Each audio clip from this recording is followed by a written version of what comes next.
Saint-Étienne Night Club, l'émission des supporters des Verts, en partenariat avec Active. Présentée par Paul. Salut à tous et bienvenue dans le 196e numéro du Saint-Étienne Night Club. La semaine passée, les Verts nous ont offert une montagne russe émotionnelle. D'abord, le sommet, avec un 6-0 monumental contre Pau, une soirée où tout réussissait, où chaque tir semblait guidé par le destin et où Joshua Defus a joué les éclaireurs. 2 buts, une passe décisive. Le public retrouvait le sourire, les joueurs retrouvaient la confiance, bref, on disait que la machine était relancée. Et puis 4 jours plus tard, descente express, direction Boer, et là retour à la réalité, défaite 2-1 face au Red Star, avec une équipe stéphanoise redevenue fragile. 2 visages, 2 ambiances, mais un constat, la SSE reste imprévisible, capable de passer du champagne au jus de chaussette en 72 heures. Prochain rendez-vous, rien de moins que le Leader 3 ce week-end, un match qui sent la poudre et qui peut déjà être un premier tournant de la saison. Aujourd'hui, pour cette nouvelle émission, je suis accompagné de Valentin. Bonsoir Valentin, comment vas-tu ? Bonsoir à tous. Bah écoutez, je ne vais pas forcément bien après cette nouvelle défaite et en plus de ça, j'en parlais en off avant l'émission. C'est la deuxième fois que j'interviens dans le Saturday Night Club et c'est la deuxième fois après une défaite. La première c'était après Guingamp. Donc il y a une petite malédiction autour de ma présence dans cette émission. C'est pas très cool. Mais blague à part, on va essayer de débriefer ça avec beaucoup de lucidité et un peu de colère aussi. Alors exactement, il va falloir essayer de rester lucide. Malheureusement, les défaites s'enchaînent. Déjà la 4e en 6 rencontres. Et pour t'accompagner, pour essayer de trouver peut-être du positif tout de même, je suis accompagné également de Pierre. Bonsoir Pierre, ça va de ton côté ? Salut à tous, salut Colin, Valentin, Paul. Bah écoute, oui, si on enlève le chapitre football, tout va bien. Et alors, trouver du positif après le match de samedi, je sais pas, mais on va essayer de trouver quand même quelques axes d'amélioration pour les matchs futurs, j'en doute pas. Ouais, ça va être l'objectif de ce débrief, de trouver quand même quelques petites choses positives pour la suite, en tout cas, même si c'est dur de s'appuyer sur ce match, notamment contre le Red Star. J'en profite pour vous saluer, toutes et tous qui êtes dans le chat. Merci de nous écouter et d'être si nombreux ce soir. Et justement, dans le chat, pour vous accompagner, Colin ce soir. Comment vas-tu de ton côté, Colin ? Bonsoir à tous. Bah écoute, semaine en montagne russe émotionnelle et comme tu disais, hâte de vous lire sur le chat de Twitch et de YouTube. Voilà, donc encore une fois, merci à tous et je vous propose de passer au débrief de cette rencontre contre le Red Star. Et bien évidemment, on va se projeter sur la suite parce qu'il va y avoir un match très important contre Troyes. Troyes qui est actuellement d'ailleurs en train de jouer contre Pau à l'heure où nous tournons cette émission. Voilà, alors c'est parti pour le débrief. Saint-Étienne Night Club, le débrief. Bon messieurs, c'est la 4e défaite de la saison pour Saint-Étienne, je le rappelais tout à l'heure. C'est la 4e en 6 rencontres. Les Verts sont en difficulté ces derniers temps, même si on a eu un véritable rebond contre Pau en s'imposant 6-0. Justement, Valentin, de ton côté, comment que tu la caractérises cette défaite ? Est-ce qu'elle est affligeante, scandaleuse, honteuse, irresponsable, indigeste ? Bref, quel serait ton mot pour la qualifier ? Alors, scandaleuse, non. Du moins, elle aurait pu l'être s'il y avait eu 3-0. Honteuse non plus. Affligeante, oui. Oui, parce que une fois de plus, la SSE se saborde. Une fois de plus, elle fait pas le figure. Et surtout, en fait, une fois de plus, elle donne l'impression de perdre en qualité. Ça, c'est vraiment quelque chose sur lequel on va revenir sur cette émission. Et une fois de plus, elle perd des points. Donc, il y a des raisons d'être colère. Ouais, il y en a beaucoup des raisons d'être en colère. Et toi, de ton côté, Pierre, comment tu la qualifierais cette nouvelle défaite ? Eh ben, figure-toi qu'il y avait plusieurs mots pour la caractériser, et j'avais choisi le même, affligeante. Euh, je vais prendre un exemple parmi tant d'autres. Le Red Star à la maison, ils avaient pas marqué plus d'un but. Sur les 5 premiers matchs, ils avaient chaque fois marqué un but. Et quand tu vois qu'à la 34e, 35e, il peut y avoir, et même il doit y avoir 3-0, tu te dis qu'il y a un sérieux problème. Alors à la fin, le score est moins lourd, mais ouais, j'appelle ça une soirée affligeante de mon côté. Ouais, donc ça reste un mot fort pour la caractériser et n'hésitez pas à donner également votre avis dans le chat. Mais en ce moment, on passe véritablement par toutes les émotions avec cette équipe stéphanoise, hein. D'ailleurs, en une semaine, ça s'était vérifié. 4-0 défaite contre Annecy, 6-0 contre Pau. Là, 2-1. Ça fait énormément de buts encaissés, énormément de buts marqués. Comment, de ton côté, Valentin, t'expliques, toi, cette semaine en montagne russe? On parlait potentiellement d'un manque d'humilité lors du Saturday Night Club. C'est à cause de cela pour toi ou ça vient d'autre chose? Alors, je vais vraiment mettre de côté la victoire à Pau qui reste exceptionnelle, mais j'ai vraiment envie de me focaliser sur les défaites en tant que telles. Bah, en fait, la défaite pour moi face au Resta, elle s'explique de la même manière que face à Guingamp, face à Le Mans ou Annecy. En fait, tu ne peux pas entamer un match avec aussi peu d'implication. Et dans l'implication, j'entends concentration, intensité et respect de l'adversaire. Moi, j'étais à Bauer pour le match, donc il y a peut-être des choses que j'ai un peu loupées. Mais j'étais consterné. En fait, j'ai trouvé qu'on était toujours en retard dans le pressing. Tes lignes étaient cassées sur des jeux en triangle scolaire. Tu fais trop de touches de balle là où le Red Star en faisait 2 voire 3 fois moins. En fait, tu vois, il y avait trop de prévisibilité dans le jeu, un jeu stéréotypé et l'attente de créativité. Et en fait, moi, j'ai trouvé que pas une seule fois, la SSE, alors oui, les blocs sont différents en face, mais pas une seule fois la SSE a été capable de produire la verticalité odonienne, ni d'être aussi clinique que sur le deuxième but. Pas une seule fois. Et là, on va en reparler plusieurs fois, la déclaration de Tardieu, au-delà de ce qu'il évoque sur l'aspect tactique, elle est plutôt symptomatique. En fait, cette équipe, je la trouve orgueilleuse. Il parlait de l'échauffement. Et je l'avais dit après Guingamp, elle ne prend pas, peut-être qu'elle commence, mais en tout cas, elle ne prend pas au sérieux ses adversaires. Et d'ailleurs, bah, si on regarde bien, je reviens comme un peu sur Pau. Qu'est-ce qui s'est passé face à Pau? On a bouclé le match en un quart d'heure parce que les joueurs étaient morts de faim, parce que tu couvrais tes lacunes, celle des projections de très haut des latéraux, celle du pressing offensif, etc. Et là, face au Restart, bah, tu as réalisé tout l'opposé. Donc en fait, elle s'explique par effectivement peut-être ce manque d'humilité. Ouais, et tu parlais tout à l'heure de la déclaration de Florian Tardieu, on y reviendra juste après. Et c'est vrai que depuis le début de la saison, on évoque quand même assez souvent une équipe stéphanoise qui est assez prévisible. C'était tout le contraire face au POFC en effet Mm. cette semaine. Tu es d'accord avec toi, Pierre? C'est ce problème-là côté stéphanois, le fait d'être beaucoup trop prévisible pour l'adversaire? Ouais, on est. Je pense que dans un premier temps, on est suffisant. Euh, et le fait d'être suffisant, donc ça veut dire ne pas toujours être au maximum, oui, oui, c'est. Oui, oui, effectivement, je suis tout à fait d'accord avec ce qui a été dit. Il y a un manque d'humilité et c'est criant. Et moi, je pense que au final, le 6-0, magnifique match qu'on a vu en milieu de semaine, nous a desservi. Il nous a desservi parce qu'on s'est, encore une fois, on s'est dit, bah, on va rouler sur nos adversaires. On est arrivé avec le plein de confiance et au bout de 40 secondes, ce plein de confiance, il fait pchit. Et ouais, ouais, c'est un gros manque d'humilité et beaucoup trop de suffisance, je trouve, à mon goût. Et justement, Colin, dans le chat, quels sont les avis des auditeurs? Est-ce qu'il y a ce manque d'humilité qui ressort ou il y a une autre explication pour parler de cette nouvelle défaite? Alors évidemment, beaucoup de déception autour de la défaite, hein. Céline qui disait qu'on a tous cru que la saison allait être lancée après le 6-0 contre Pau, mais la défaite face au Resta a rappelé que rien n'est jamais simple à Saint-Étienne. Frustration, colère, dépit, autant d'émotions qu'on connaît bien. Et Cato, lui, qui trouve qu'on ne progresse pas depuis un an, on est une équipe du milieu de tableau, et c'est tout, dit ASS 71 100, pardon.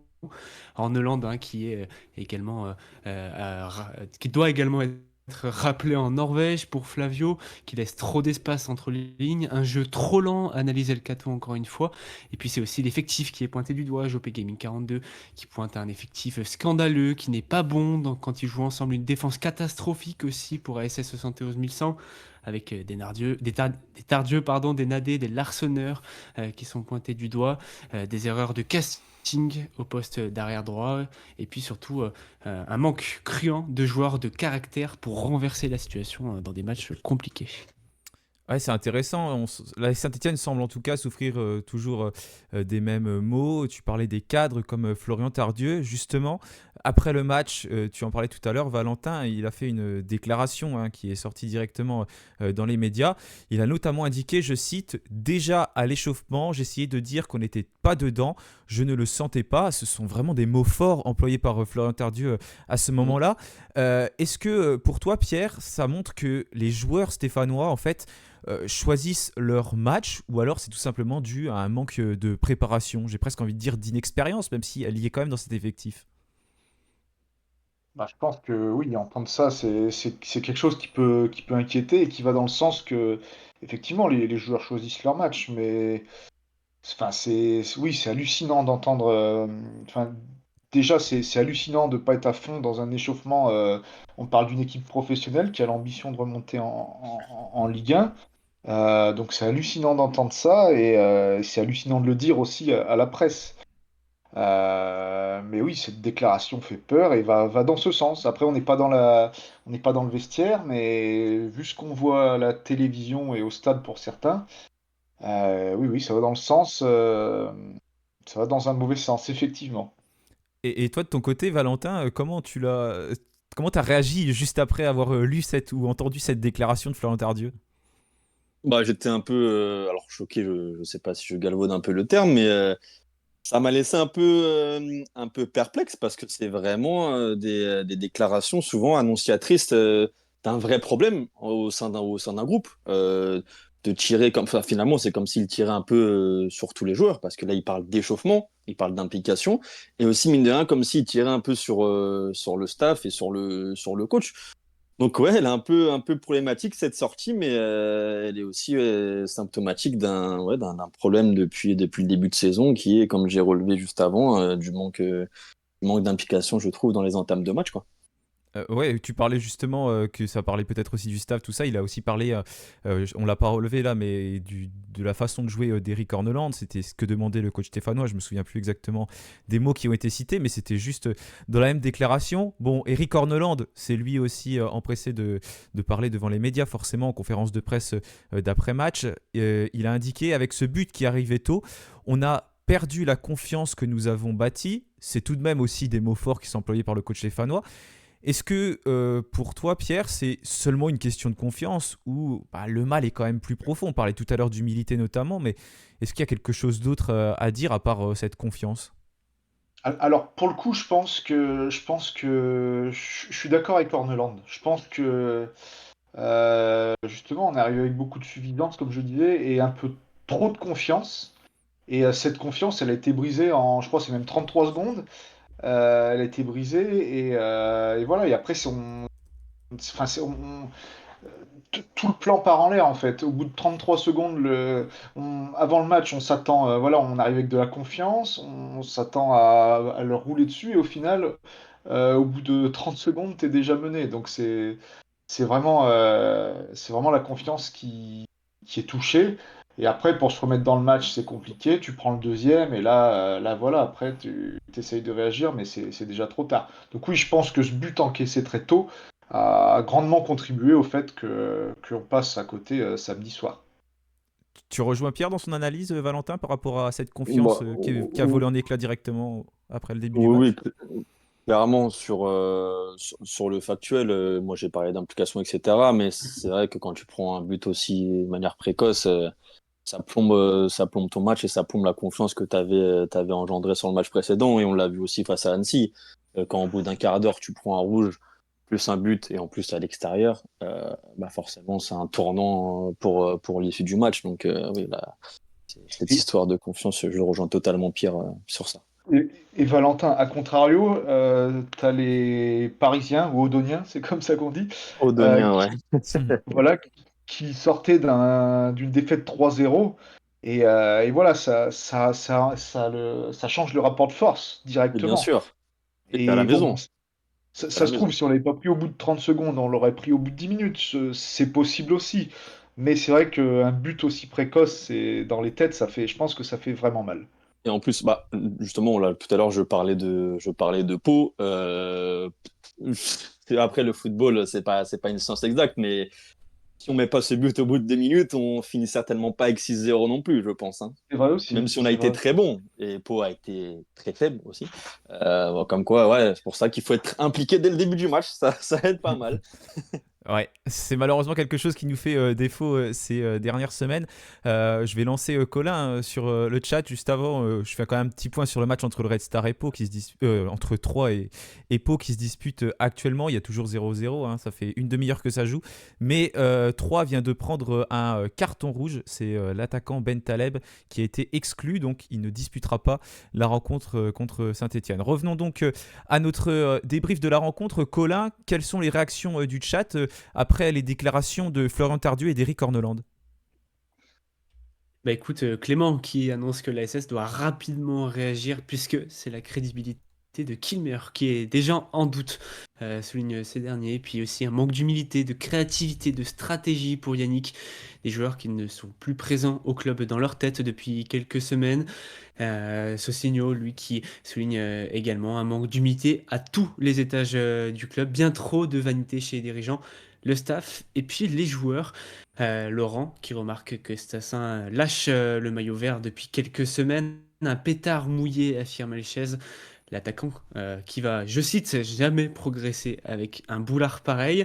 Et puis pour JP Gaming 42, cette équipe n'a pas de mental, de même que pour les cadres depuis environ 3 ans quasiment. Donc c'est une absence de mental suffisant qui fait que l'SS est en difficulté ces dernières semaines.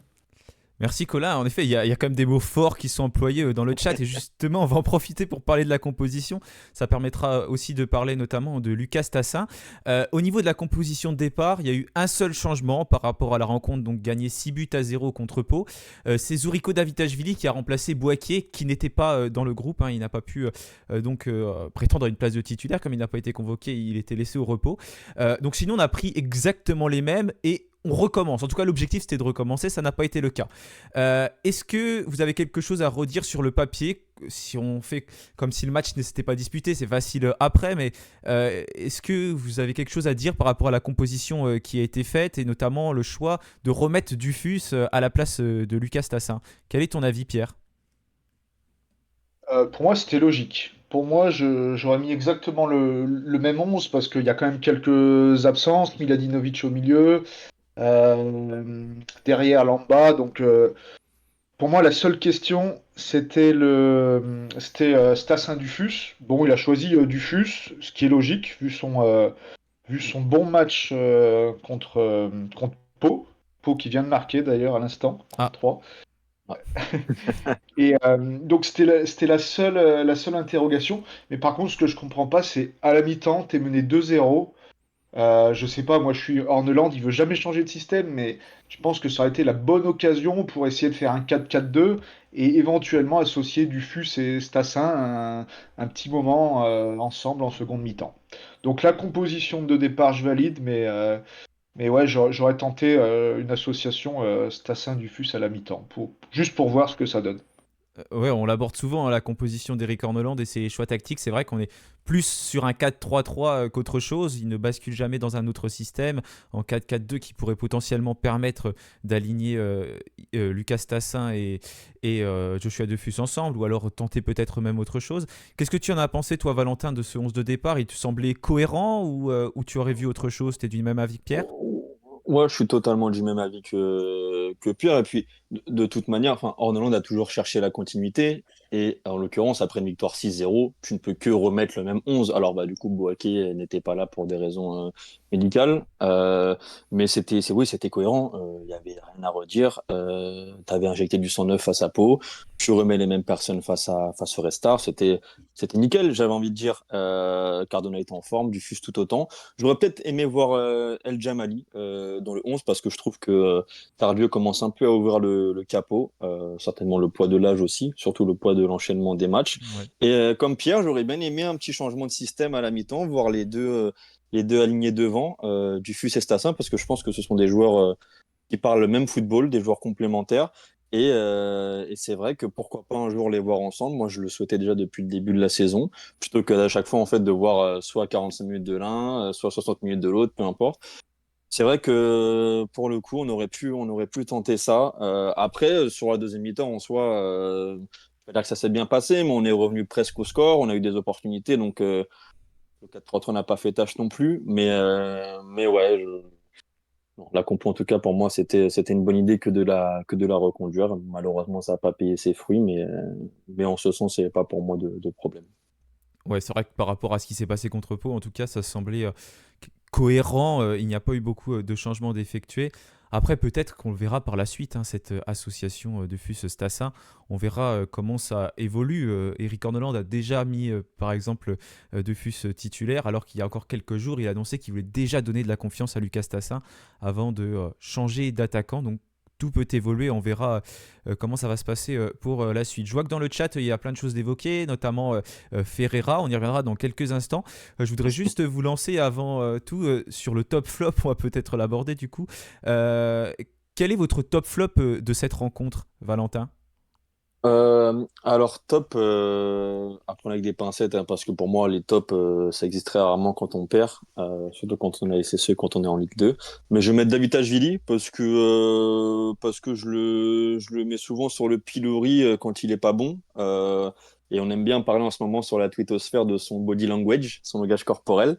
Et j'ai trouvé que dans le match, il a été plutôt investi. Il a marqué. Il a été à la baguette d'une ou deux occasions, donc il a été plutôt correct. Larsonneur pour son pénalty arrêté, parce que c'est quand même quelque chose assez rare à souligner. J'y ai cru, je me suis dit, j'étais en train, je me suis dit, allez, c'est bon, la chance a tourné. Ça a fait un peu comme Hugo Lloris à l'Euro 2021, quand il arrête le pénalty face à la Suisse. Je me dis, ah là, c'est bon, c'est le destin, on va gagner ce match. Bon, finalement, non. Mais du coup, je passe au flop. Vas-y. Alors, il y en a beaucoup, hein. Je vais commencer par Anan. J'ai beaucoup, beaucoup de mal avec ce joueur. Je le trouve insupportable. Il joue comme un excité. Il joue avec des piles. Je sais pas, il joue sur ressort. Face à Rester, il a pris aucune initiative. Balle au pied, c'est compliqué. Et sa qualité principale, c'est la vitesse. Sauf que il ne l'a pas utilisé sciemment. Alors dites-moi si je me trompe, mais j'ai pas le souvenir d'un débordement plutôt impactant, ni même depuis quelques matchs d'ailleurs. Ferreira, parce que bon, ce joueur, il est dans le brouillard. Le match, il est aussi un peu pour lui, parce que ce qu'il fait à la première minute, je trouve ça quand même assez. C'est une faute professionnelle, ne pas mettre en touche ou ne pas la donner à l'arseneur je, quand il a 2-3 secondes d'avance sur l'attaquant. je te laisserai parler de Ferreira après. On va faire un sujet dessus, comme ça tu gardes tes Ok, arguments pour je vais Ferreira. garder mes arguments. Et enfin, Nadé, parce que je l'aime beaucoup, hein, mais sa prestation, elle est indigeste, pour être poli. QI, positionnement automatique. Et dans le duel, il s'est fait manger. En fait, il est responsable d'un but. Il aurait pu en causer encore plus. Donc voilà, c'est mes trois flops, pardon. Mes trois principaux flops. Je laisse la parole à Pierre. Vas-y, Pierre, je te Alors, laisse. ok, moi c'est pas loin d'être pareil, hein. On a vu à peu près tous le même match, je pense. Donc top, Davitashvili, parce que ouais, j'ai aimé son implication. Il met un but plein de malice. Il a des sacrés stats quand même. Il en est déjà à 6 buts alors qu'on est au tiers du championnat. Donc bon, Davitashvili, il est au-dessus de la Ligue 2. Alors il peut insupporter quelquefois. Mais voilà, moi j'en veux des joueurs comme ça dans mon équipe qui peuvent débloquer une situation à tout instant, même si tout n'est pas parfait, loin de là. Donc je le laisse dans les tops. Un joueur que j'ai vraiment bien aimé, enfin vraiment bien aimé. Moins pire que les autres, ça a été via son implication Cardona, qui lui ne triche pas. Oui, totalement. Et au niveau des flops, j'ai les mêmes, ce sont les deux latéraux. Ferreira, c'est pas possible de voir ça quand t'es footballeur professionnel, mais on va y revenir. Et Anan, j'ai le même constat que Valentin, donc voilà, j'ai rien d'autre à dire de particulier. Et justement, vous parlez de notamment Cardona, Davitashvili. On attendait une réponse de ces cadres-là, Larsonneur, Cardona, Davitashvili, Mouefek. Dans l'ensemble, vous validez leurs prestations, Valentin? Oui, franchement, c'est peut-être les quatre sur lesquels je n'ai rien à dire sur la rencontre, hein. Pierre parlait d'implication pour Cardona, je suis tout à fait d'accord. Moi, fait que de toute manière, l'implication elle est toujours là. Alors, le jour a ses limites, hein, mais il n'y a toujours rien à redire sur l'exemplarité concernant au moins trois de ces quatre joueurs, parce que David Agili, ça laisse toujours. Enfin, des fois, ça laisse à désirer, mais non, non, ils ont essayé en tout cas dans l'attitude de se faire sortir l'équipe. de l'eau, quoi. Je vois que ça défile beaucoup dans le chat avant que tu sois noyé par tous les messages, Colin. Je te lance, quel est le top flop des auditeurs? Écoute, le top, les kebabs à Saint-Ouen, lance Philippe sur YouTube. Et puis, niveau, niveau flop, pardon, c'est clairement Orneland, hein, Enzo qui souligne que la SS a des joueurs de qualité, mais qui sont très très mal coachés, qui annonce aussi que le coach norvégien doit partir, qu'il a trop d'ego pour Papy Vert, qu'il ne met pas le groupe dans de bonnes dispositions, un système Orneland qui gâchera toujours tout, évoque Yannick, un entraîneur qui a prouvé encore une fois son incompétence en sortant du FUS, affirme Clément, pour faire rentrer un certain Lucas Tassin. L'attaquant belge, en tout cas, est estimé par Enzo comme un attaquant qui n'a pas le niveau pour la Ligue 2, une fraude, je cite. Stassin qu'il parte, un joueur qui n'a rien apporté pour Céline également. Rayad Hassani qui se demande si le joueur est toujours concerné par le projet. En tout cas, pour El Cato, la SS ne joue clairement pas en équipe. Chaque joueur fait son numéro. Merci Colin, et décidément il y a des mots qui sont très forts employés dans le chat. J'en ai vu aussi envers João Ferreira. Nous allons donc maintenant parler du João Ferreira parce que je sais que vous avez beaucoup de choses à dire. On l'a vu au bout de 30 secondes de jeu où il se fait avoir sur le premier but. C'est un joueur qui a été dépassé en tant que latéral droit. Sa titularisation automatique, est-ce qu'elle doit être remise en question? Ou alors est-ce que c'est un joueur qui va tout simplement bénéficier du manque de concurrence à son poste? Tu en penses quoi, Valentin? Du coup, le problème, c'est que sa titularisation est automatique parce que Masson n'est plus dans les plans d'Orneland depuis bien longtemps, même s'il a joué il y a quelques semaines face au Mans. Et je crois qu'Apia ne l'est plus non plus. Donc, malheureusement, c'est automatique. Il n'y a pas d'autre solution. Et il va falloir attendre le mercato. J'espère en tout cas qu'au mercato, ça va bouger parce que ce joueur, sincèrement, je ne le trouve pas de qualité. Alors si, peut-être la qualité de passe. Je crois que c'est en fin de première mi-temps, il envoie une espèce de louche un peu dans les 6 mètres qui peut faire mouche. Mais je ne le trouve pas de qualité apparente. Et en plus de ça, c'est un poids pour la défense. Ça l'a été donc face au Red Star. Comme j'ai dit, il a, pour moi, grossièrement, mis la SSE un pied dans la tombe. Et je sais plus, c'était il y a le match face à Annecy, où pareil, il a été fantomatique. Et sincèrement, je suis pas un partisan de Denis Sapia, mais Denis Sapia a été incendié pour moins que ça. Le début de saison de Ferreira, au-delà du fait peut-être qu'il a été papa, ça l'a impacté, etc., ça reste un footballeur. Et pour le coup, il est zéro. Il est zéro. Et moi, on m'avait vendu Ferreira comme un produit data. Alors, on les connaît, C'est des d'ailleurs latéraux le droits joueur qui a meilleurs les que meilleurs lui. stats en data en Ligue 2 à ce Ouais, moment. c'est pour ça. C'est pour ça que en fait, je me dis, putain, qui c'est qui fait ces stats-là? Parce que la réalité du terrain, elle est tout autre. Donc, non, non, moi, Ferreira, j'ai un vrai problème avec ce joueur. Après, voilà, faut faire attention parce qu'effectivement, il y a quand même un temps d'adaptation. Nouveau championnat, joueurs étrangers, etc. Ok, mais pour l'instant, la réalité du terrain, elle est bien fade. Pierre, de ton côté, tu es d'accord avec l'avis de Valentin? Tu lui vois une marge de progression aujourd'hui à Ferreira? Ah, c'est dur à dire, mais ce que je constate, c'est qu'il était, sans être génial, il était quand même, au début du championnat, il était un peu plus costaud, on va dire, un peu plus solide. Je me disais, bon, c'est pas parfait, mais j'avais espoir qu'il s'améliore. Et force est de constater que c'est l'inverse qui se passe. Donc, bien évidemment que ces dernières performances, excepté le match de Pau, où là, tout le monde était en super forme. Mais ouais, là, c'est bien trop insuffisant. Euh, Comme disait Valentin, il n'y a pas forcément de solution parce que Masson, Apia, ils sont un peu blacklistés. Stojkovic, c'est probablement encore trop juste. Je vois peut-être une solution, ça sera du bricolage, mais le jour où Lamba revient, on peut Bernauer. éventuellement faire glisser Bernauer, mais voilà, c'est du bricolage. Et Bernauer, c'est pas un latéral, c'est quelqu'un qui peut dépanner, qui l'a plutôt bien fait. Mais ouais, pour en revenir à Ferreira, pour l'instant, c'est ultra décevant. Mais je vais me faire un peu l'avocat du diable. Bon, c'est des phrases toutes faites, hein, mais il a quand même joué à Braga. Il a quand même joué en Serie A, si je dis pas de bêtises. Il a fait des saisons complètes, donc voilà, je me dis que c'est peut-être un problème d'intégration, un problème de...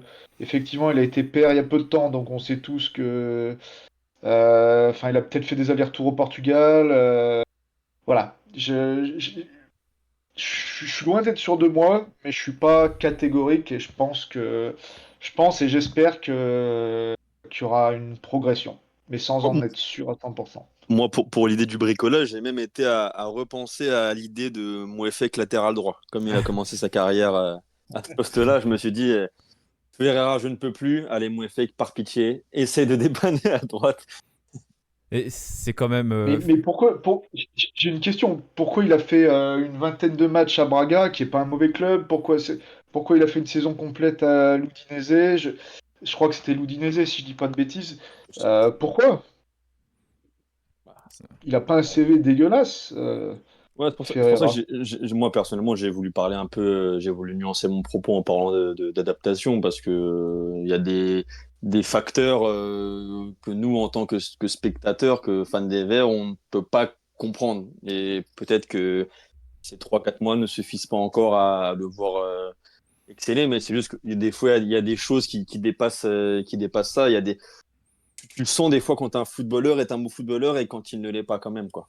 Et Oui, pour moi, Ferrara, oui. ça saute pas aux yeux quand même. Ça reste un jeune joueur malgré tout aujourd'hui qui est âgé de 24 ans, donc on espère qu'il va avoir une certaine marge de progression. Il y a un On autre espère. joueur qui est jeune, c'est Lucas Tassin. Ça en parlait beaucoup dans le chat tout à l'heure. Son entrée, elle a été quand même compliquée face au Red Star. On se souvient notamment d'un face-à-face manqué face à Gaëtan Poussin. Sur les 6 derniers matchs, Tassin, c'est 0 but, une passe décisive. Est-ce que pour vous, Lucas Tassin, il fait aujourd'hui payer son non-départ de cet été de l'AS Saint-Etienne ou est-ce que c'est dû à autre chose? S'il y aurait une grosse offre cet hiver, est-ce que vous le laisseriez partir? Qu'est-ce que vous pensez actuellement du dossier Lucas Tassin, Pierre? Ah, question très difficile. Est-ce qu'il fait payer son non-départ de cet été? Je n'y crois pas du tout, parce que son objectif, c'est de jouer la Coupe du Monde. Il veut absolument jouer la Coupe du Monde. Alors, moi, je comprends le fait qu'il ait voulu partir, hein. Je pense pas que ce soit un joueur de Ligue 2 intrinsèquement. Donc, qui veuille le faire payer, non. Non, Stassin, il a envie de marquer des buts, il a envie de faire des passes, il a envie d'être décisif, il a envie de gagner des matchs. Mais une fois qu'on a dit ça, il y a peut-être un problème de non-transfert qui n'a pas été digéré. Alors, il fait un bon mois de septembre, et voilà, et il a peut-être pas trop digéré son transfert. Et quand on parlait en début d'émission de joueurs qui font preuve de trop de suffisance, qui pensent qu'ils vont rouler sur la Ligue 2, peut-être que Stassin, il en fait partie. Je pose la question, hein, je Ouais, je l'affirme pense pas, aussi. mais voilà, Je pense aussi. peut-être que, Tu, peut-être que c'est le cas. tu rejoins l'avis Je de pense Pierre, aussi. toi, Valentin? Ah, totalement pour les mêmes arguments. Et moi, je pense, je vais aller plus loin. Je pense que Stassin sent qu'il n'a plus trop le vent en poupe et une confiance au bord de la rupture. Qui voit, par exemple, un Dufus à minima démontrer des choses à chaque apparition, qui voit des spéculations autour de sa place dans le 11, de son avenir au mercato. Donc, à voir de quelle facture seront ces 3 4 prochains matchs jusqu'à la trêve, mais s'ils sont tels que les derniers, si, voilà, je vais penser un peu comme un capitaliste, mais si on ne veut pas le faire partir à un prix cassé, je crois qu'il faudra qu'il quitte la SSO au prochain mercato. Alors, moi, personnellement, ça m'embêtera parce que c'est le neuf le plus emballant qu'on ait pu avoir, je pense, depuis quelques saisons. Après, on n'est pas non plus sur un talent générationnel. Pierre parlait de suffisance en Ligue 2. Moi, c'est un beau révélateur sur le talent, sur la qualité d'un joueur. Mais on pourra peut-être l'oublier d'ailleurs par rapport à ça. Ouais, je pense que Stassin, il y a un petit problème dans la tête quand même. Ouais. Après, Valentin, moi, je l'enterre pas, hein, Stassin. Ah, moi non Je plus, moi non l'enterre plus. pas du tout. Ça se trouve, il va finir la saison à 18 buts, hein. Ah, mais Je, là, j'espère. là, là, il est dans le creux de la vague, mais on l'a vu en septembre que sur 2 matchs, notamment Clermont et Reims, bon, il nous fait pas gagner à lui tout seul, mais Voilà, là on a vu qu'on a cru qu'il allait enchaîner et effectivement il s'est passé un petit quelque chose et je pense qu'effectivement il n'a pas supporté non plus d'être sur le banc 2 matchs de suite. Ça, il a un ego, Stassin, je pense qu'il a un ego. Et, et moi, Il a un j'ai vu. ego, il a. Ouais, vas-y, je t'en prie. Excuse-moi, Pierre, non, vas-y, continue. Non, non, c'est bon, j'ai fini mon propos. Moi, j'ai vu, alors pour certains, c'est anecdotique, mais moi je m'intéresse énormément à la communication des joueurs et je suis désolé, la photo qu'il a publiée en story après le match enfin quelques jours après le match contre Pau, où donc il est sur le banc avec, il met des emojis en train de sourire. Je suis désolé, mais moi, j'ai un bac plus 27 en communication et il y a toujours quelque chose qui se trame derrière. Et quand je dis que qu'il voit Dufus se montrer des choses, qu'il voit ses matchs commencer sur le banc à chaque fois, ça sent pas bon. Ça sent pas bon. Bon, Ouais. merci. Après, Vas-y. je peux continuer. Ouais, je te laisse conclure et après on va passer au sujet suivant, Pierre. Ouais, juste si Stassin il part, alors je vais peut-être pas me faire des amis, mais j'adore Dufus, hein. J'ai adoré le match qu'il a fait contre Pau, mais faut pas oublier que si on laisse Dufus seul en neuf, il a fait 2-3 super matchs Dufus, mais et il montre des belles choses, mais je pense que ça serait également risqué parce ça reste un jeune joueur qui a jamais ou presque jamais joué en pro, et rien ne dit qu'il est prêt pour être le numéro 9 titulaire de la Saint-Étienne. Donc un départ d'Ostassin me dérangerait dans ce C'est pour sens. ça qu'il y a une concurrence qui est plutôt saine et plutôt productive, moi je trouve, hein. Entre les deux, quand Stassin va pas bien, Dufus entre et marque. Dufus va avoir un coup de moins bien et Stassin va certainement marquer. Donc c'est vrai que ce serait une vraie perte que de perdre Stassin, en tout cas pour l'aspect concurrentiel au mercato. Merci les gars pour votre analyse sur le dossier Stassin. On voit qu'il y a beaucoup de choses à dire concernant ce joueur et je vois qu'il y a beaucoup de messages dans le chat. Je suis désolé, je ne peux pas lancer Colin sur le chat parce qu'on a encore pas mal de choses à dire et promis, je vous relance dans quelques minutes. Justement, l'AS Saint-Etienne est en difficulté en ce moment, on en parle depuis tout à l'heure, 4 défaites en 6 matchs, 12 buts encaissés, 12 buts marqués. C'est assez spectaculaire, mais ce n'est pas forcément très productif. On parle potentiellement d'une crise. D'un autre côté, on évoque Eric Orneland. Justement, pour le coach stéphanois, est-ce que vous trouvez qu'il a une grande part de responsabilité ? Si on parle du coach des Verts, est-ce que ce serait dû à une mauvaise gestion de l'effectif de sa part, un manque d'adaptation aux équipes adverses, manque d'analyse vidéo, ou est-ce que ça peut venir d'autre chose ? T'en penses quoi, Valentin ? T'accuses le coach des Verts plus là-dessus ? Moi, je suis un peu un partisan de Hordeland, donc j'ai un peu un propos biaisé, mais quand ça se passe mal, quand ton équipe est ciblée pour les mêmes problèmes, les problèmes défensifs, les problèmes d'entame de match, forcément, on doit accuser le coach. Il avait mis un peu d'eau dans son vin face à Pau, il avait fait des changements et ça s'était bien passé et c'était cool, quoi. C'était vachement louable. Mais oui, Orneland, il y a des problèmes d'Orneland et moi, je l'avais dit dans l'émission précédente, enfin, l'émission dans laquelle j'ai participé pour la première fois, que c'est un entraîneur qui est beaucoup trop dogmatique. Il a une bonne vision du football, mais elle n'est pas forcément applicable aux joueurs qu'il a actuellement. On parlait des latéraux. Il n'a pas les latéraux pour promouvoir le football total qu'il veut promouvoir. Donc, mais le problème, c'est que la substance d'un entraîneur, c'est aussi à sa philosophie. Et s'il peut pas mettre sa philosophie en place, c'est un entraîneur qui ne va servir à rien à cet effectif. Donc, sur ces matchs-là, Orlando a une part de responsabilité. Et puis, quand on voit la déclaration de Tardieu, on peut se dire que forcément, il a encore plus sa part de responsabilité. Si les joueurs ne comprennent pas les consignes, c'est qu'il y a aussi un problème dans la transmission. Et c'est dommage parce que je pense sincèrement qu'avec les joueurs idoines, la SSE, on ne paraît pas de tous ces problèmes-là et on a été les premiers à kiffer quand il est arrivé.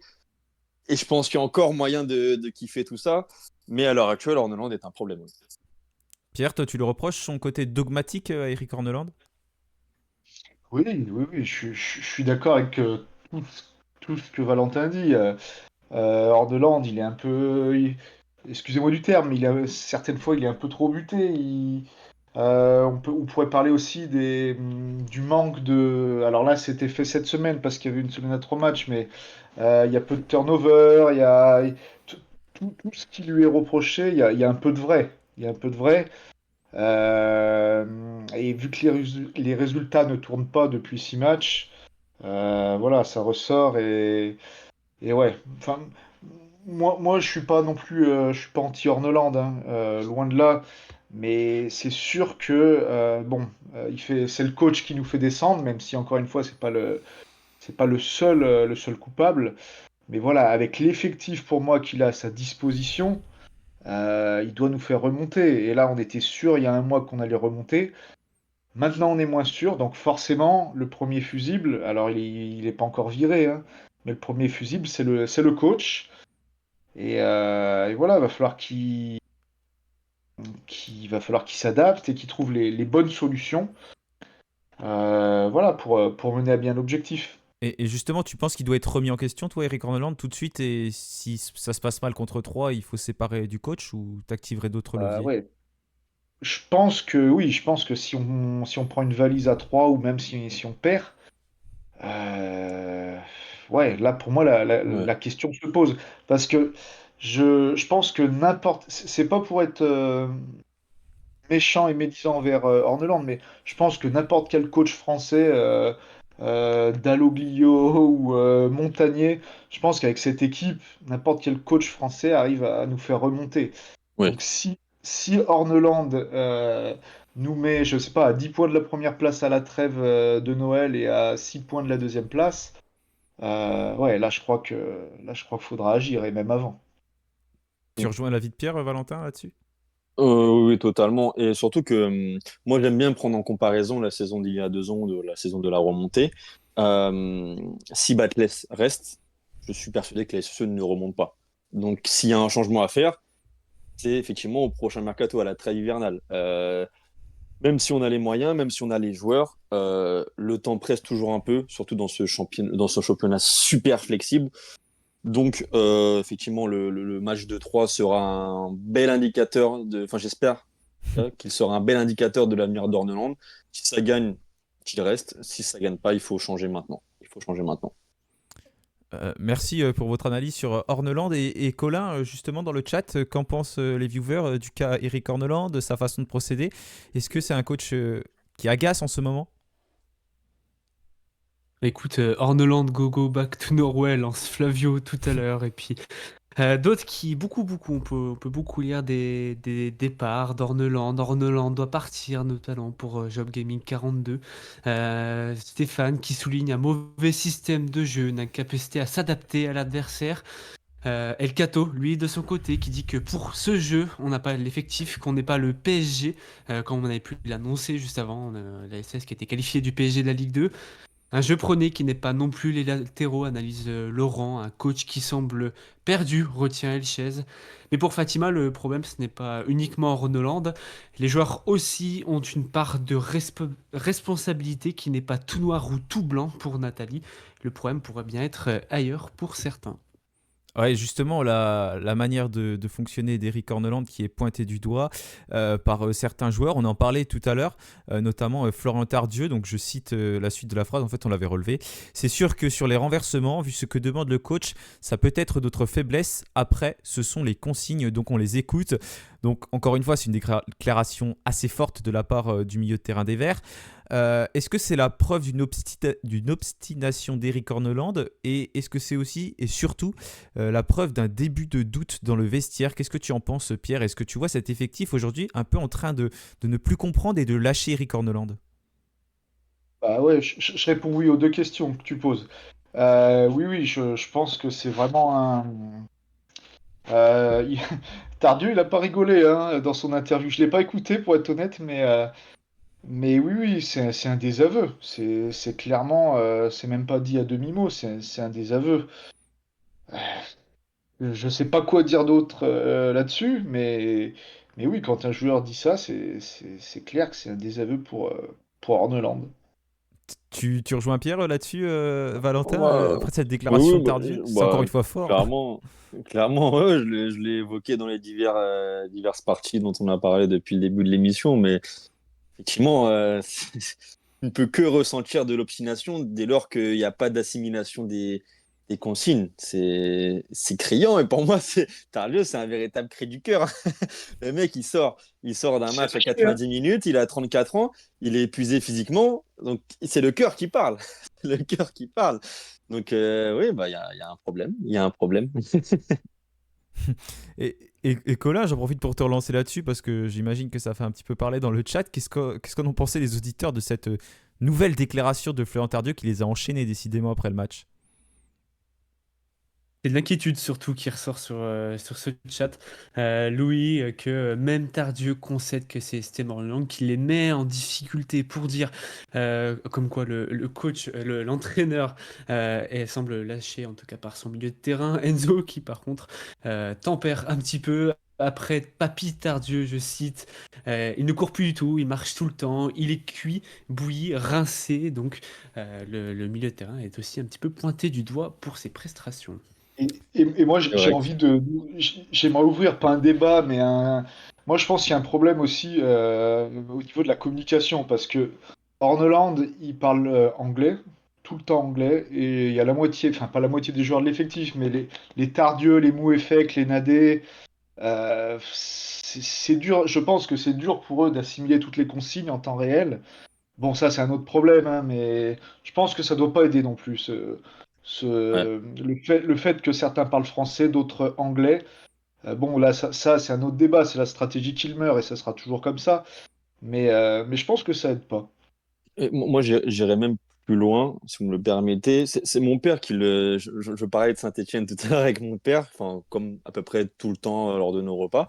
Il parlait du langage corporel d'Orneland. Alors, c'est vrai que c'est un entraîneur qu'on a vachement loué par rapport à son énergie, qui parfois presque trop débordante. C'est vrai que quand on le regarde sur le bord de la pelouse, il est toujours en train de crier, toujours en train de marcher, toujours en train de courir, de donner des consignes. Mais en fait, j'ai l'impression que c'est une cacophonie. Je sais même pas si les joueurs comprennent ce que Horneland leur demande pendant le match. Je ne Il comprends fait des pas. gestes un peu partout, il marche, il crache par terre. On comprend pas trop et je pense que ça perturbe aussi un peu les joueurs, mine de rien. Enfin, j'espère me tromper, mais j'ai l'impression que ça perturbe un peu les joueurs pendant la rencontre. Je sais pas si vous pensez comme moi, si quelqu'un s'est déjà fait la remarque, mais je trouve ça assez perturbant. Si, si, je suis d'accord. Je suis d'accord. C'est vrai que il est fou sur le banc, Eric Horneland. C'est la première chose qu'on a Après, remarqué. quelque chose qu'on peut pas lui reprocher, c'est qu'il est hyper impliqué. Il Non, mais est, ça c'est clair. Ça, c'est il met clair. tout son cœur dans voilà, à la tâche, mais oui, oui, après ce que tu dis, c'est peut-être un peu contre-productif des fois, je Ouais, pense. parce que ouais, les entraîneurs, alors est-ce qu'on peut parler des entraîneurs de classe mondiale? Enfin, je connais aucun entraîneur de classe mondiale qui n'arrive pas, même Luis Enrique, des fois, il arrive à se tranquilliser, à tranquilliser ses joueurs. Hors de l'an, j'ai l'impression que ouais, il est tout le C'est temps en mode vide. dynamite. Et C'est franchement, vide d'électrique. quand tu es mené, je suis pas certain, j'ai pas mes diplômes, hein, mais je ne suis pas certain que ça te fasse toujours du bien, qu'on te gueule dessus, voilà, que tu sois infesté de consignes en permanence.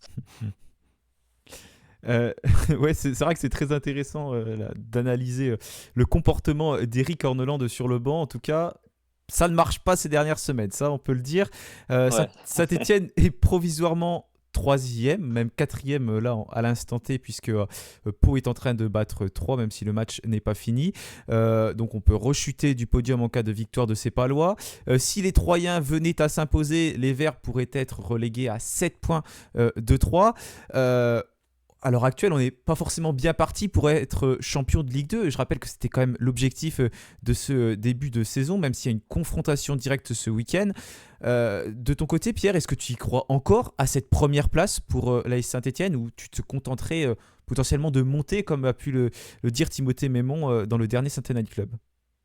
Alors moi, pour être honnête, être champion ou pas, je m'en fous.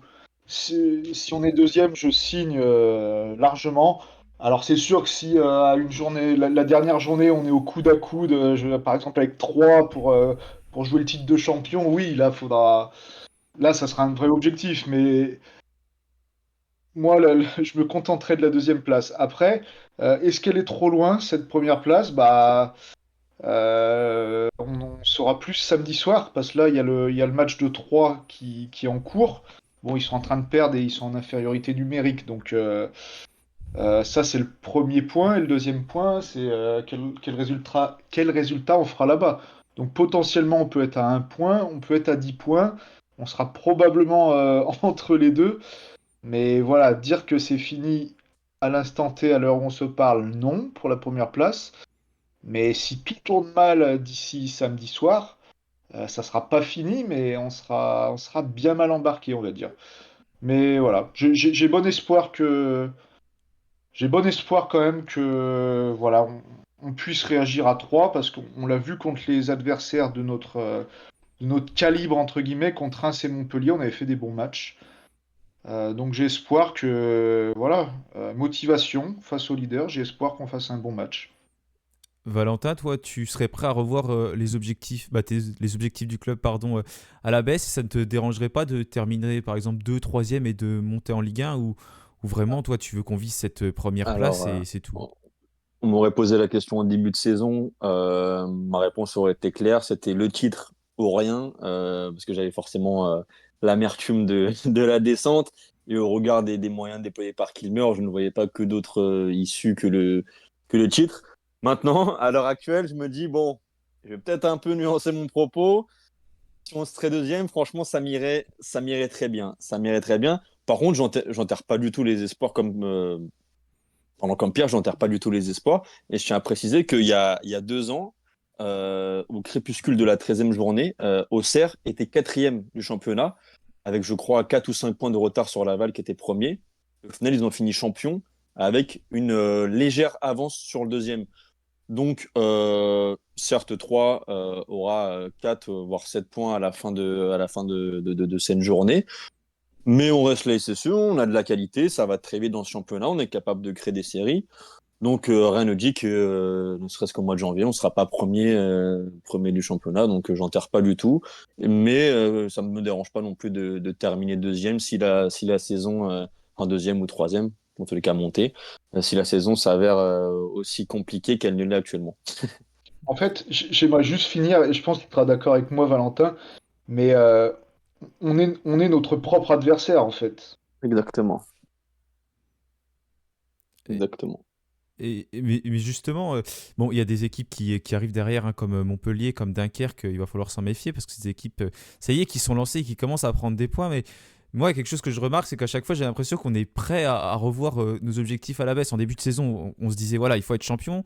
Et là, bon, si on se concentrait potentiellement d'une deuxième ou troisième place, en fait, j'ai l'impression qu'on se contente un peu de tout du côté des supporters stéphanois en ce moment. C'est pas aussi un problème dans notre mentalité à nous. En ce moment, on a l'impression qu'on est un petit peu blasé et que bon, bah, tout ce qui vient, on le prend, même si nos objectifs sont pas atteints finalement. Valentin, toi, t'en penses quoi, toi? On est blasé parce que je pense qu'on a un peu pris une douche froide. Effectivement, on a chacun parlé du fait qu'en début de saison, on ne voulait que le titre. Et on ne voulait que le titre parce qu'on ne voyait que le titre. On ne pensait pas être aussi en difficulté à l'arrivée de l'hiver. C'est pour ça. Et on mange que ce qu'on a à manger en ce moment aussi. Donc ça fait la consternation. Donc ouais, je sais pas trop quoi dire de plus par rapport à ça. Ouais, c'est pas évident. J'étais Après, pas, j'étais pas sur un sujet facile. Vas-y, Pierre, tu voulais enchaîner, je crois. après, une troisième place, je vois. Enfin, je sais pas comment on pourrait se contenter d'une troisième place. Ça veut dire barrage, ça veut dire playoff en Ligue 2, barrage avec une Ligue 1. Bon, ça a réussi il y a 2 ans, mais oh non, moi je signe absolument pas pour la Non, troisième moi non plus, place. ça, moi non plus. Mais C'est pas bon il y a- pour le cœur. et j'anticipe un peu. Il y a un paramètre qui sera important aussi, c'est que on a un mercato et on va encore probablement aller chercher un milieu, peut-être un défenseur. Donc bon, on va pas non plus faire 3 équipes, mais on aura encore un avantage sur nos concurrents qui ont pas une thune. Donc voilà, faudra avoir ça aussi pour la seconde partie de saison. Ne pas prendre trop de retard, effectivement, essayer de limiter la casse jusqu'à la trêve de Noël. Et Mm. voilà, après, bon, on est tous catastrophés parce qu'on a eu un match très très compliqué samedi. Mais je pense que si on travaille intelligemment, il n'y a pas de raison qu'on n'atteigne pas nos objectifs. On n'est pas non plus largué, hein. Ouais, et c'est vrai, comme tu le disais, je crois que c'était en off tout à l'heure, si les deux résultats auraient été dans l'autre sens, on aurait peut-être aussi analysé un peu différemment, hein, cette, Bien Ouais, sûr, ouais. suivant dans le sens que ça va, les analyses, dans le sens du vent. ouais, voilà, sont pas forcément les mêmes, c'est sûr. Il y a aussi notre côté supporter, le côté humain, comme c'est dit dans le chat avec Louis Simon. Colin, je te relance par rapport, toi, à ce sujet. Qu'est-ce qu'en pensent les auditeurs? Est-ce qu'ils se contenteraient de monter sans être champion ou il faut à tout prix être champion? Bah, écoute, il est clair qu'en tout cas pour certains, les effectifs, pardon, les ambitions sont revues à la baisse. Enzo qui rigole de la formulation du PSG et de la Ligue 2, que le championnat a toujours été plus difficile que la Ligue 1, poursuit ce dernier. ASS 71 100, lui n'y croit plus à cette montée. Des années qui passent et qui se ressemblent, rajoute-t-il. Puis Papy Vert, de son côté, qui demande à être champion pour récompenser le peuple vert. Une remontée qui C'est vrai. pourrait se jouer via des barrages pour Enzo.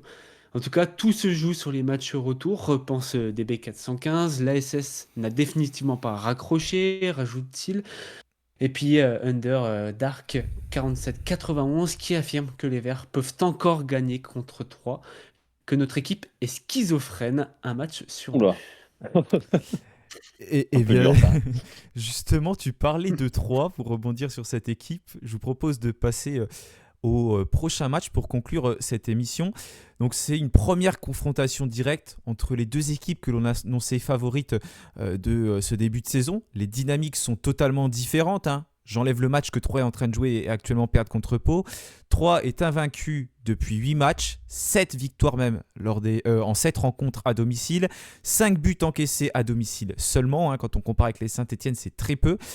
En cas de victoire à Pau, et si jamais Troyes gagne contre Saint-Etienne, il peut y avoir 10 points qui séparent les deux équipes. Voilà, si on se projette sur les choses les plus négatives, encore une fois, si Troyes vient à battre Pau, ça pourrait anéantir quasiment les chances de titre de Saint-Etienne, même si bien sûr rien n'est fini comme on le disait tout à l'heure. Est-ce que la défaite, elle est interdite pour l'AS Saint-Etienne et Eric Corneland sur la pelouse de l'Estac, Valentin?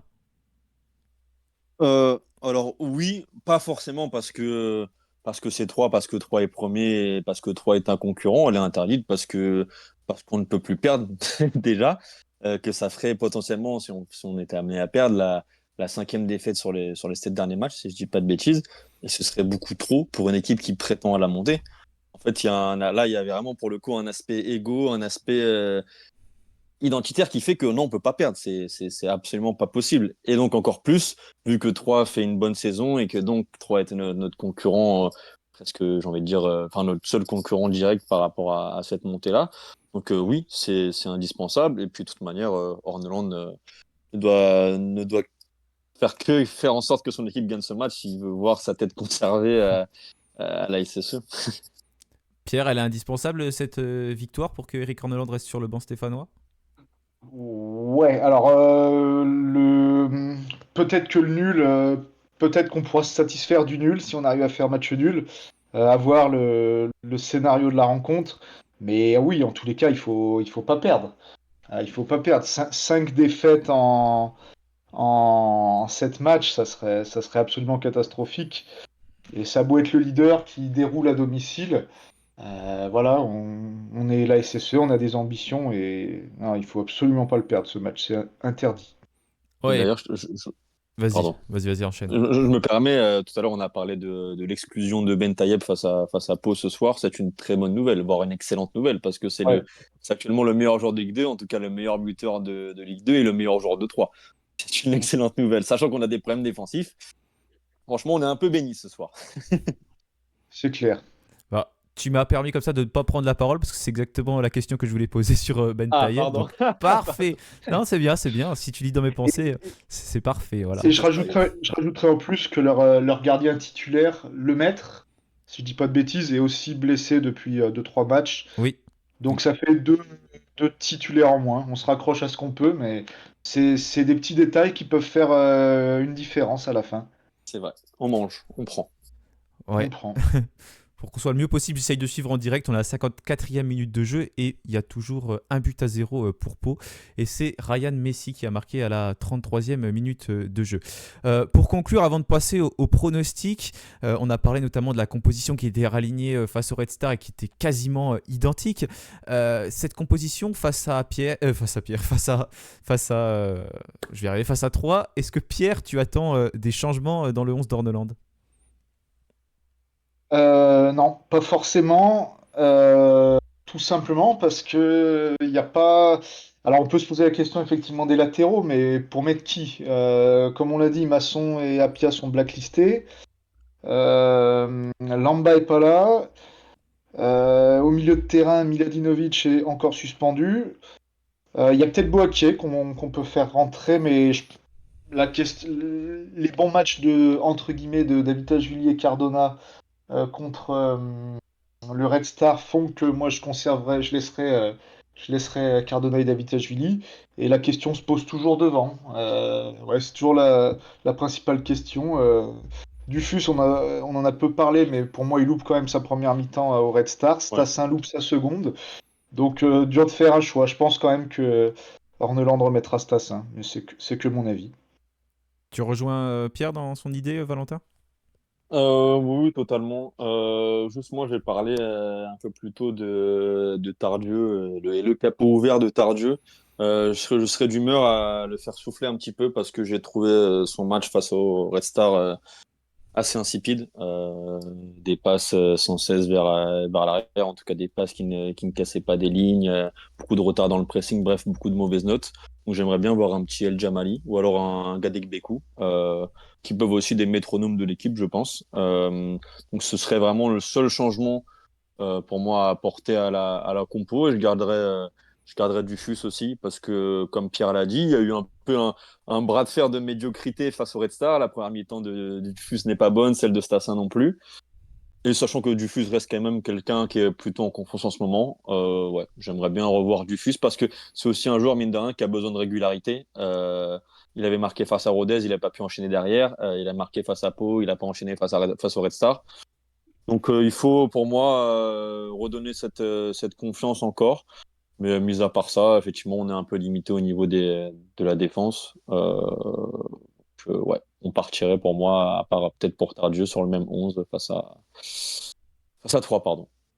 Ok, donc pas de grands changements attendus, en tout cas dans le 11 de départ de l'AS Saint-Étienne. Est-ce qu'il y a quelques réactions dans le chat, Colin, par rapport à une éventuelle composition d'Eric Orneland, ou ça part sur d'autres sujets? Et bah, pour l'instant, on évoque surtout le match face à 3, hein. De la confiance, quelques incertitudes aussi. Underdark, lui, qui pense que l'ASS va bouffer les Troyens, que l'ASS n'a pas à avoir peur de l'Estac, qui ne s'imagine pas un instant voir l'ASS perdre contre les Troyens. Et puis Kapulska qui pense que c'est en Ben Taeb. Limite, c'est le meilleur joueur du championnat. À l'ASS d'en profiter. Laurent qui pense que les Verts pourraient avoir une chance. Et puis, si on joue mou, on ne gagnera pas. À 3 pronostics Blutch. ASS 71 100, lui, annonce de son côté qu'il va brûler un cierge. Eh ben, j'espère que ça va fonctionner. On a vu que quand le Pape portait l'écharpe des Verts, on gagnait 6-0. Donc, en brûlant un cierge, potentiellement, ça peut marcher. Donc, c'est une très très bonne idée.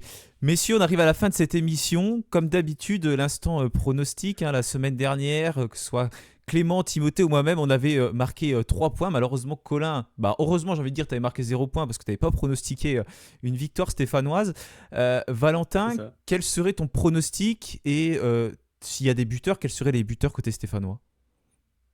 Allez, je vais dire 3-1 pour Saint-Étienne, parce que cette équipe, quand même, quand elle est vraiment dos au mur, elle arrive à chaque fois à tirer son épingle du jeu. Et puis là, on est dans un contexte qui devient de plus en plus alarmant. Donc, sauf si vraiment ils ont envie que la tête d'Orneland saute, je pense qu'ils vont un peu se bouger le derrière pour être polis. Donc 3-1, avec à minima un but de Dufus, un de Stassin, et un autre, pourquoi pas, de Cardona qui revient bien depuis Pau. J'en ai pas parlé, mais il a fait plutôt un bon match, en tout cas un match assez dynamique face au Red Star. Donc ouais, 3-1. Ok, donc plutôt optimiste pour cette rencontre. Et de ton côté, Pierre? Plutôt. J'aimerais avoir le même optimisme, mais je dirais 1-1. David pas très original, mais je dirais David. Davitashvili, donc, qui a déjà marqué il y a quelques jours contre le Red Star, qui remarquerait face à 3. Colin, qu'est-ce que tu en penses? Bah, écoute, il s'avère que du coup, je ne suis pas très bon en pronostic. Après, c'est un peu compliqué de savoir ce que va C'est faire très la dur. SS, hein. D'ailleurs, c'est ce qu'on dit sur le chat, hein. Un match au petit bonheur la chance, hein, comme dit Simon sur le chat. Moi, je vais partir, pourquoi pas. Petite défaite de la SS 1-0. Ah, 0-1, donc je te demande Et pas le buteur du coup. c'est ça. Colin qui veut voir Orneland se faire virer de la SSE. Et moi, il faut que je donne mon pronostic aussi. Donc, je vois une courte victoire 1-0 de Saint-Etienne avec un but de Lucas Tassin à la 94e minute qui redonne espoir à tout le peuple vert. Voilà, messieurs, on arrive à la fin de cette émission. Je vous remercie tous les trois. Merci à vous tous d'avoir été également présents dans le chat. Rendez-vous la semaine prochaine pour donc le débrief et se projeter sur le match également de Coupe de France qui arrive contre Quetigny. Et puis en attendant, je vous souhaite une bonne soirée, une excellente semaine et puis bien sûr, allez les Verts. Salut à tous. Salut. Salut. Salut.